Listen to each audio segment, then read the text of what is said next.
ডিমের এই কাটলেটগুলো তৈরি করার পর এটা এত বেশি মজা হয় খেতে যে আপনারা বাড়িতে না বানালে বুঝতে পারবেন না। কাটলেট তৈরির জন্য ২টা সিদ্ধ ডিম আগে গ্রেটার দিয়ে গ্রেট করে নিয়েছি। এবার এর মধ্যে আমি একটু পাউরুটি দিয়ে দিচ্ছি। পাউরুটিগুলোকে আমি পানিতে একটু ভিজিয়ে রেখে পানিটাকে চেপে ফেলে দিয়েছি। এবার জিরার গুঁড়া দিয়েছি ১/২ চা চামচ, গরম মসলার গুঁড়া ১/২ চা চামচ দিয়েছি, ১ চা চামচ দিয়েছি চিলি ফ্লেক্স, আদা রসুন বাটা দিয়েছি ১/২ চা চামচ, 1/4 চা চামচ লবণ দিয়েছি, কাঁচামরিচ কুচি দিয়েছি ১ চা চামচ, ২ টেবিল চামচ দিয়েছি পেঁয়াজ কুচি আর ১ টেবিল চামচ দিয়েছি ধনিয়া পাতা কুচি।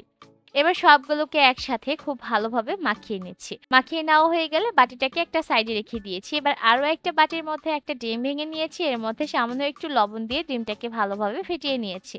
এবার যে মিশ্রণটা তৈরি করে রেখেছিলাম সেখান থেকে অল্প একটু হাতে নিয়ে এভাবে গোল চ্যাপ্টা করে তৈরি করে নিয়েছি। তারপর যে ডিমের মিশ্রণটা তৈরি করেছি সেখানে ভালোভাবে এটাকে চুবিয়ে নিয়েছি। তারপর এটাকে তুলে নিয়ে ব্রেড ক্রাম্বের মধ্যে ভালোভাবে গড়িয়ে নিয়ে সরাসরি গরম তেলে ছেড়ে দিতে হবে। চুলার আঁচটাকে মিডিয়াম হিটে রেখে লালচে বাদামি রং হওয়া পর্যন্ত উল্টে পাল্টে ভেজে নিতে হবে। ব্যাস তৈরি হয়ে গেল মজাদার ডিমের কাটলেট। এটা তৈরি করাও সহজ আর খেতেও মজাদার।